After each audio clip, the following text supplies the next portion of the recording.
काल आमच्या किटीपाटीमध्ये मैत्रिणी विचारत होत्या, फर्निचरसाठी तुझा चॉईस समर्थ फर्निचरच का? कारण समर्थ फर्निचरमधील 70% फर्निचर हे त्यांच्याच वर्कशॉपमध्ये बनवलं जातं आणि म्हणूनच समर्थमधील फर्निचर हे मजबूत आणि लॉंग लाईफ आहे आणि किंमत मार्केटपेक्षा reasonable. Samarth furniture and mall, Gulewadi, Sangamner, Kolhar गोटी हायवे, सुगाव बुद्रुक, तालुका अकोले, जिल्हा अहमदनगर. संगमनेर तालुका विधी सेवा समिती, वकील संघ आणि डी.के. मोरे जनता माध्यमिक उच्च माध्यमिक विद्यालय वडगावपान यांच्या संयुक्त विद्यमानं कायदेविषयक जनजागृती कार्यशाळा शिबिर बुधवारी 25 मार्चला आयोजित केलं गेलं. स्वामी विवेकानंद सभागृहामध्ये हे शिबिर पार पडलंय. कार्यशाळेत पोलीस निरीक्षक प्रवीणकुमार साळुंखे यांनी प्रमुख मार्गदर्शक म्हणून दैनंदिन जीवनातील कायद्याचं महत्त्व, गुन्हे प्रतिबंधक उपाययोजना, महिलांवरील अत्याचार, सायबर गुन्हे तसेच बालसंरक्षणाबाबत सविस्तर मार्गदर्शन केलंय. तर जिल्हा न्यायाधीश 2 व्ही.बी. गव्हाणे यांनी न्यायव्यवस्था, लोक अदालतीचं महत्त्व आणि सर्वसामान्य नागरिकांसाठी उपलब्ध विविध कायदेशीर मदत योजनांची माहिती दिली आहे. या कार्यक्रमाला प्रमुख पाहुणे म्हणून जिल्हा न्यायाधीश 2 व्ही.बी. गव्हाणे, सह्याद्री बहुजन शिक्षण संस्थेचे अध्यक्ष डॉक्टर सुधीर तांबे, गटशिक्षणाधिकारी बाळासाहेब गुंड, ग्रामीण पोलीस ठाण्याचे पोलीस निरीक्षक Pravin Salunkhe, advocate Nishatai Shivurkar, advocate Manishatai Jorwekar, advocate Jagannath Waman यांसह मान्यवरांची उपस्थिती होती. व्यासपीठावरील सर्व मान्यवरांना मला या निमित्तानं सांगायचं आहे की सर, घटना घडल्यापासून आज पाव येतो, दिवस रात्र आम्ही त्या अज्ञात आरोपीचा शोधच घेत आहोत, परंतु आत्ता पाव येतो म्हणावं तसं यश आम्हाला मिळालेलं नाही. जवळपास 6 अधिकारी आणि 40 कर्मचारी आपले दिवस रात्र त्यासाठी मेहनत घेत आहेत, परंतु त्या ठिकाणी जे काही टेक्निकल सपोर्ट मिळायला पाहिजे, जी घटना घडली ही आडबाजूचा रस्ता आहे आणि त्या ठिकाणी पोलीस दलाला कुठल्या आरोपीच्या शोधासंदर्भाने ज्या ज्या काही गोष्टी करायला लागतात त्या आपण करत आहोत. तर 100% आपण त्या आरोपीचा शोध घेऊ, त्या पीडित मुलीला न्याय देण्यासाठी पोलीस दल जे जे काही गोष्टी करायला लागतील त्या करण्याचा आम्ही प्रयत्न करत आहोत. परंतु या ठिकाणी आता विद्यार्थी, तरुण मुलींना माझं एवढंच सांगणं आहे की जी काही घटना घडली त्या अनुषंगानं आपण काहीतरी यातून बोध घेतला पाहिजे. कुठल्याही अनोळखी व्यक्तीला आपण त्याच्याशी बोलायचं सुद्धा टाळलं पाहिजे. तो का आपल्याला येतात रस्त्यानं जाताना येताना कोण छेडतोय का, मुलामुलींचा अपमान करतोय का, गुड टच बॅड टच हे सगळं आता बऱ्यापैकी शाळा कॉलेजमध्ये सांगून झालेलं आहे. सगळ्या गोष्टी तुम्हाला समजत आहेत, मोबाईलचं जग आहे आणि या ठिकाणी तुम्ही ज्या ज्या गोष्टी तुमच्या नजरेस येत आहेत ते तुमच्या पालकांना किंवा सरांना, मॅडमला सगळं काही गोष्टी तुम्ही सांगितल्या पाहिजे. जर एखादी गोष्ट आपण लपवून ठेवली आणि ती लपवून ठेवलेली गोष्ट पुढे जाऊन त्यातून काहीतरी वाईट कृत्य घडलं, त्यावेळेला मात्र आपल्याला पश्चाताप करण्याची, अपराधीपण येण्याची भावना जास्त होऊ शकते. तर मुलांना तुमच्यासाठी केंद्र सरकारनं पोक्सो ॲक्ट 2012 हा 2012 सालापासून लागू आहे. त्यामध्ये काय आहे की 18 वर्षाखालील जो मुलगा आणि मुलगी त्याच्या बाबतीत जे काही लैंगिक कृत्यासारखी वाईट घटना घडेल त्याच्यात त्या कलमानिहाय शिक्षा देण्याचं प्रयोजन त्या कायद्यात केलेलं आहे. तर त्या प्रत्येक गोष्टीचं तुम्ही जे त्या कायद्यात सांगितलेलं आहे त्याचं तुम्ही पालन केलं पाहिजे. जी गोष्ट कोणीतरी चुकीचं करतोय, मग तो समोरचा कोणीही असो, कुठल्याही पदावरचा व्यक्ती असो, त्या व्यक्तीला कायद्याने शिक्षा होणार म्हणजे होणार. त्यासाठी फिर्यादी म्हणून जो कोणी अल्पवयीन मुलगा किंवा अल्पवयीन मुलगी आहे त्यांनी पुढं आलं पाहिजे आणि जी काही घटना घडलेली आहे ती सत्य घटना पोलीस स्टेशनला, शिक्षकांना, जवळच्या कुठल्याही व्यक्तीला, नातेवाईकाला, पालकाला सांगितले पाहिजे. संविधानाने आपल्याला आर्टिकल 14, 15, 17 आणि विविध अशा कलमांमध्ये आपले जे मूलभूत हक्क आणि अधिकार आहेत ते कसे जोपासले गेले पाहिजे आणि त्या हक्कांवरती आपण आपला स्वातंत्र्याने जगलं पाहिजे, ह्या गोष्टींचं विस्तृत असा मार्ग त्यामध्ये दिलेला आहे. परंतु जेव्हा आपलं स्वातंत्र्य आपले संपतात, या गोष्टींवरती गदा आणली जाते, त्यावेळेस त्या विशिष्ट अशा कायद्या थ्रू तुम्हाला तुमच्यावरती झालेल्या अन्यायाला तुम्ही न्यायालयामध्ये दाद मागू शकता. तशीच या पोक्सो ॲक्टची निर्मिती झाली आहे.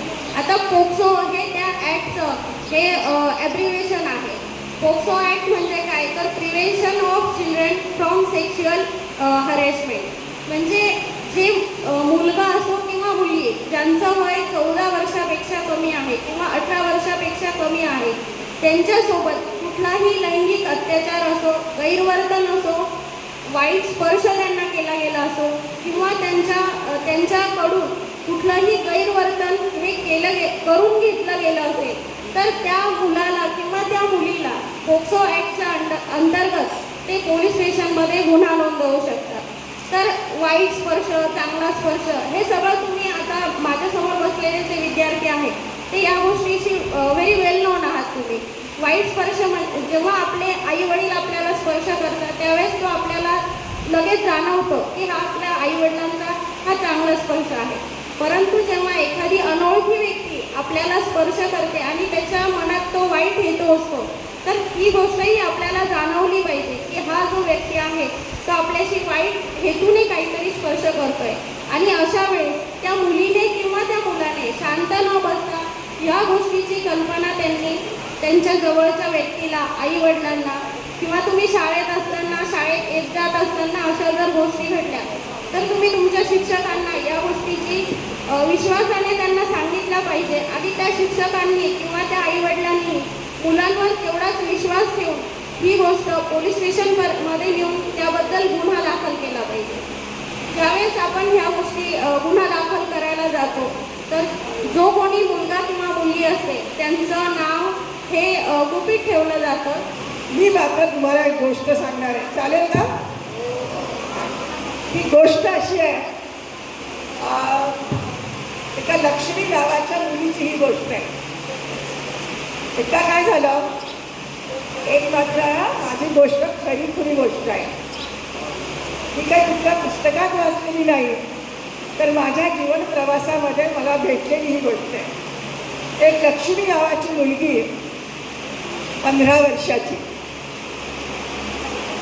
दिल्ली शहरामध्ये राहत होती आणि ती आपल्या 10वीच्या वर्गामध्ये शाळेत शिकत होती. 10वीमध्ये शाळेत जाता येताना तिला एक मुलगा छेडत होता आणि त्याने तिला इतकं छेडलं, तिचा पाठलाग केला. ती लहान होती, 15 वर्षाची कुठली मुलगी असते तसं तिला आपल्या जीवनाची वेगवेगळी स्वप्न दिसत होती. ती अशा कुटुंबात आलेली होती की तिला वाटत होतं की मी आता खूप शिकेल, डॉक्टर होईल, इंजिनियर होईल, न्यायाधीश होईल आणि माझं आयुष्य घडवेल. पण हा पाठलाग करणारा मुलगा तिचा पिच्छा सोडत नव्हता. जेव्हा ती त्याचं ऐकेस ना तेव्हा त्याने काय केलं तर एक ॲसिडचा डबा आणला आणि या लक्ष्मीच्या शरीरावरती ती शाळेमध्ये जात असताना ते ॲसिड टाकलं. लक्ष्मी खूप थक्की झाली कारण ते खरं जे ॲसिड वापरायला खरं तर कायद्याने परवानगीशिवाय जे ॲसिड वापरता येत नव्हतं ते ॲसिड त्याने तिच्या अंगावरती टाकलं. या ठिकाणी तुम्ही सोशल मीडियावर किंवा इंटरनेटवर कधी तुकाराम महाराजांची गाथा पाहिली का? तुकाराम महाराजांची गाथा पाहिली का? गुगलवर सर्च केली का? नाही. त्याचप्रमाणे या ठिकाणी तुम्ही ज्ञानेश्वरी वाचली का? नाही वाचली. त्या ठिकाणी जर पाहिलं तर आपल्या भारताचा जगामध्ये 3 नंबर जे आपले वाईट ते वेबसाईट आहेत ते पाहण्यामध्ये 3 नंबर जगामध्ये नंबर लागतोय. अशा परिस्थितीमध्ये सोशल मीडियाचा जर पाहिला तर आपल्याकडं भारतामध्ये 80% सोशल मीडियाचा वापर वाईट गोष्टीसाठी केला जातो आणि 20% वापर हा फक्त ई लर्निंग आणि बाकीच्या चांगल्या गोष्टीसाठी केला जातो. म्हणून या ठिकाणी जर पाहिलं तर आपण जे सोशल मीडियाचा वापर करतो याच्यामध्ये सोशल मीडिया जास्त वाईट घडवतो असं काही नाही, परंतु चांगल्या गोष्टीसाठी वापर केला तर निश्चित आपल्याला देशहितासाठी त्याचा वापर करता येईल, देश घडवता येईल. परंतु या ठिकाणी युवा आपण 80% वापर चुकीच्या माध्यमासाठी केला जातो. त्यामुळे या ठिकाणी सोशल मीडियाचा वापर करताना सगळ्यांनी लक्षात ठेवलं पाहिजे का आपल्याला जे गरजेचं आहे तेवढंच सोशल मीडियाचा वापर केला पाहिजे. तर मला आपल्याला या ठिकाणी सांगायचं मुलामुलींना की तुम्ही एकतर या सगळ्या गोष्टींकडे अत्यंत गंभीरपणाने पाहिलं पाहिजे. मला इथे एक सामाजिक कार्यकर्ता म्हणून ही गोष्ट मांडायची आहे की आज खरं म्हणजे महिलांवर विशेषतः आणि लहान मुलांवर सुद्धा मोठ्या प्रमाणात अत्याचार वाढत आहे. ही खरं आपल्या सर्वांच्या दृष्टीने अत्यंत मी तर म्हणेन शर्मेची बाब आहे. कारण इतक्या मोठ्या प्रमाणावर एकीकडे आपण आपल्या संस्कृतीचा खूप मोठा त्या ठिकाणी अभिमान बाळगला पाहिजे, परंतु ज्या पद्धतीने इथे आत्ताच काही सतीच्या चालीबद्दल सांगितलं आणि जे काही वेगवेगळ्या गोष्टी आपण पाहतो, रूढी परंपरा, याच्यातून एक निश्चितच एक कमकुवत समाज त्या ठिकाणी निर्माण होत चाललेला आपल्याला दिसत आहे. हे काही इथेच होतं असं नाही, जगामध्ये सुद्धा आता एप्स्टाईन फाईलसारख्या भयानक गोष्टी ऐकल्यानंतर मनाचा थरकाप होतो. आणि म्हणून सगळ्यात महत्त्वाचं काय असेल तर सामाजिक स्वास्थ्य. मला असं वाटतं की आपलं सामाजिक स्वास्थ्य खूप बिघडत चाललेलं आहे. आणि जर पालकही असतील किंवा पालकांनासुद्धा आता आपण पुढच्या एप्रिल महिन्यामध्ये पालकांच्यासाठी तिथे वर्कशॉप घेणार आहोत. पालकांनी आपलं पालकत्वाची जबाबदारी त्या ठिकाणी समजावून घेतली पाहिजे. त्यासाठी पालकांचं सुद्धा मोठ्या प्रमाणावर प्रशिक्षण होणं गरजेचं आहे. आणि त्या दृष्टिकोनातून दोन्ही पण असं काही नाही की फक्त माता पालक, पुरुष पालक जे असतात, पिता पालक असतात, त्यांचीसुद्धा जबाबदारी अत्यंत महत्त्वाची आहे. बऱ्याच वेळेस आपण बघतो की विशेषतः मुलींच्या बाबतीत एखादी कोणी त्यांची चेष्टा करतं, त्यांची त्या ठिकाणी त्यांना त्रास देतं आणि अशा वेळेस पालक ते सगळं प्रकरण दडपण्याचा प्रयत्न करतात.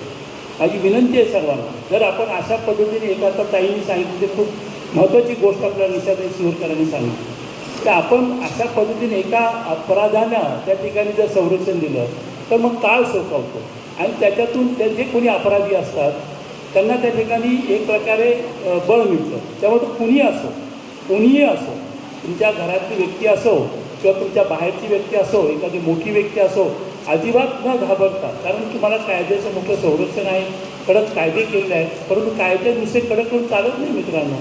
त्यासाठी मी मगाशी म्हणलं एकतर समाजाची मानसिक अवस्थासुद्धा बदलणं खूप गरजेचं आहे. ती काम अर्थातच सामाजिक चळवळी करण्यासारख्या आमच्यासारख्या लोकांनी, राज्यकर्त्यांची सुद्धा मोठी जबाबदारी आहे. आज आपण बघतो की म्हणजे मी इथे काय राजकीय मला बोलायचं नाही, परंतु ज्या बेजबाबदारपणाने आपण बघतो की समाजाच्या वेगवेगळ्या स्तरातील जे उच्च पदस्थ असलेले लोक आहेत ते ज्या बेजबाबदारपणाने वक्तव्य करतात, ज्या बेजबाबदारपणे बोलतात, कृती करतात, त्याचासुद्धा परिणाम शेवटी एक असा समाज होण्यासाठी कारणीभूत ठरतो. तर आता काय झालं की ज्या कुणावर असा हल्ला होईल त्यांना ताबडतोब आर्थिक सहाय्य केलं जातं. म्हणजे आता सर्व दवाखान्यांना कंपल्सरी केलेलं आहे की जर कुठल्या व्यक्तीवर ॲसिड फेकण्यात आलं तर त्याला फुकट इलाज द्यायचा. म्हणजे 1 रुपया पण कुठलंच हॉस्पिटल घेणार नाही, फुकट इलाज होणार. खाजगी रुग्णालय असो की सरकारी रुग्णालय असो, फुकट इलाज होणार. जे फुकट इलाज करणार नाही त्यांच्यावर आम्ही कार्यवाही करू. आम्हाला जर तुम्ही येऊन सांगितलं की अशी अशी घटना घडली होती, लहान मुलावर अत्याचार झाला आणि दवाखान्याने फुकट इलाज केला नाही, आम्हाला येऊन सांगायचं, आम्ही कारवाई करू. ज्या ठिकाणी तुम्हाला समजेल की ॲसिड फेकण्यात आलं परंतु त्या ॲसिडच्या बळी मुलगा मुलगी माणूस त्यांना फुकट इलाज मिळाला नाही, आम्हाला सांगा, आम्ही त्यांच्यावर कारवाई करू. अशा व्यक्तींना पैसे तर दिले जातातच शासनातर्फे नुकसान भरपाई म्हणून, परंतु त्यांचं पुढचं आयुष्य सोयीचं होईल म्हणून लाखो रुपयांची मदत केली जाते. त्यांना पुढचं आयुष्य त्यांचं सेट करण्यास, त्यांच्या शिक्षणासाठी मदत केली जाते. त्यांना जर मोठी व्यक्ती असेल तर त्यांना व्यवसाय टाकून द्यायला मदत केली जाते. 3 लाखापासून 10 लाखापर्यंत मदत करण्याची तरतूद आहे. राष्ट्रीय विधी सेवा प्राधिकरणाने तशी 2016 साली एक योजना आणली. नालसा विक्टीम कॉम्पेन्सेशन आणि विक्टीम च्या जे त्यांना हेल्प करण्यासाठी 2016 साली एक योजना तयार केली. त्या योजनेची माहिती सुद्धा तुम्हाला न्यायालयात मिळेल. अशा अनेक गोष्टी आहेत जे शासनाच्या पातळीवर केल्या जातात, परंतु आपल्याला माहिती असेल पाहिजे. तुम्हाला माहिती आहे का, ॲसिड विकणं, जे दुकानदार ॲसिड विकतात त्यांना ॲसिड विकायला बंदी आहे. आणि जो ॲसिड विकत घेतो त्याचं नाव लिहिलं पाहिजे, त्याचं ओळखपत्र घेतलं पाहिजे. ओळखपत्र आणि नाव लिहिल्याशिवाय ॲसिड विकता येत नाही. आपल्याकडे आजूबाजूला तुम्ही माहिती काढा, कुठला दुकानदार एकदम भयानक असं ॲसिड बिना नाव लिहिता, बिना ओळखपत्र घेता विकतो का? जर तो विकत असेल तर ते चुकीचं आहे. पोलिसांना, तहसीलदारांना जाऊन सांगायचं किंवा त्या दुकानदाराला जाऊन सांगायचं की असं करू नका. याच्यामुळे आमच्यातल्याच एका मैत्रिणीला, एका बहिणीला त्रास झाला आहे, बरोबर? तर ही सगळी जनजागृती आपण आईवडिलांना पण सांगणं गरजेचं आहे. तुम्हाला माहिती आहे का, आई वडील हे जगातले सर्वात चांगले मित्र आणि मैत्रीण असतात जगातले. लहान मुलांसाठी तर आई वडील हे देवच असतात. कुठलीही गोष्ट घडली तर आईवडिलांपासून लपवायची नाही. आपल्याला भीती वाटते कधी कधी, छोटंसं आपण चूक केली तर आईवडील मारतात, होमवर्क केला नाही तर वडील रागवतात ना. काही छोट्या मोठ्या चुका झाल्या तर आईवडील चिडतील, ही भीती असते.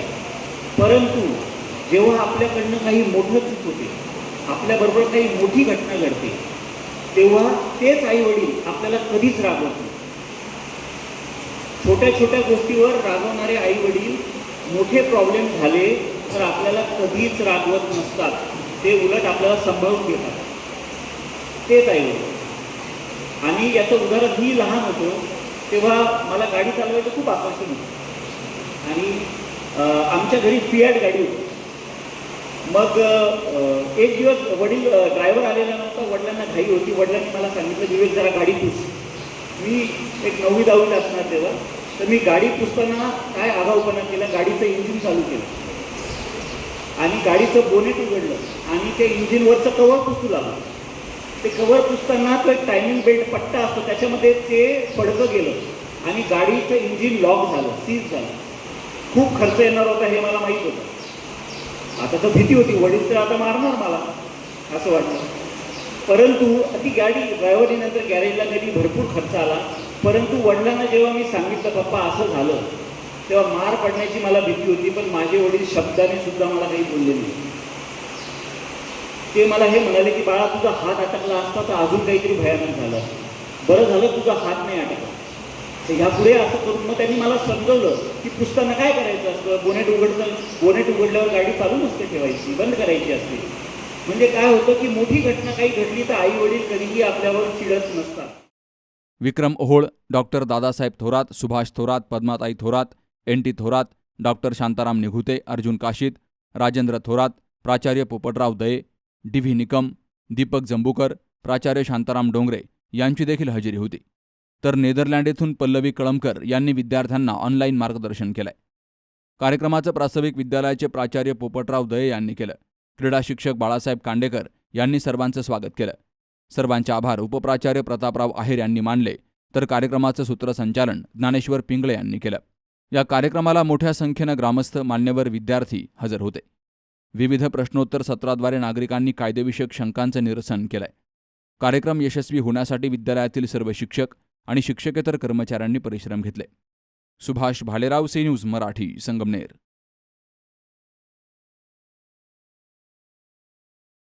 आपल्या डोळ्यांची काळजी घेणारं पोखरकर नेत्रालय आता नवीन ठिकाणी सुसज्ज आणि अद्ययावत स्कायलाइट मल्टी स्पेशालिटी हॉस्पिटलमध्ये.